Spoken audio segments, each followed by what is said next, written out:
have a favorite theorist? So my one typically is, well, Vygotsky is typically one that I lean toward, mostly because of all the work on play, in the whole term of scaffolding. He was a big individual behind that, and so given that that's one of my primary areas of interest, parent scaffolding, how can we get parents and meet them where they are in their skill level of working with their children? How can we meet them there and get them to their best so their child can also be at their best? So I'll just keep it short because there's too many. I'm going to go with Vygotsky. And I always like to ask every professor this question. Yeah. At an undergrad level, Mm-hmm. do you have any advice to undergrads? That's really good. That you would say from a professor's Yeah. point of view, or if you could remember from Well, that's when what you I were was an going to say. undergrad? Immediately when you asked, I put myself back to where I was. So you want that perspective back Either to where or. I was? Either okay. or. I would say, like, take college as an opportunity to, like, find your niche, if that makes sense. Mhm. So where you feel passion, like, this is what I tell my students.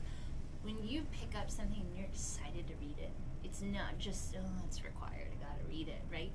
When there's something that sort of lights up in you, be mindful of those areas. And that's not for every class that you're gonna take, take for example, as a psychology major, not every psychology class is gonna be, something you love, but I say be mindful of where there are those areas that you're like, oh, I really like this. And so that's something I can say as a current professor back to a student. And as a student, I would say probably really just like the balance, right? So commit well to studies, give it your best, but also take time to have that balance to socially and life outside of academia, but not too much of it, and rein it back in and get back on some psychology stuff or whatever the major is, So I'd say sort of that like work-life balance as a student. Yeah. Okay, that's good. And what about even a non-traditional student?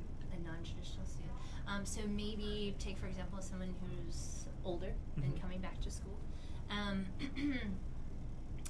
I would say let all of your former experience, even if say you're non-traditional by age, let all of your former experience actually be a buffer, right?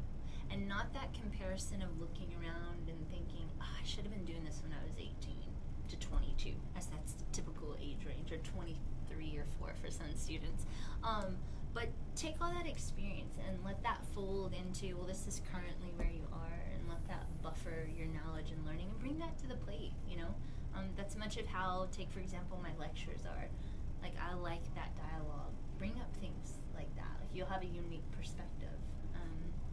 Yeah, does that help? Yes, Cool. greatly, thank you. Yeah. Well, thank you very much. Thank you. Awesome. And now you're psych ready. Yeah, there you go. Psych ready. Thank you. Thank you very much, and hope you guys learned a lot from a developmental psychologist.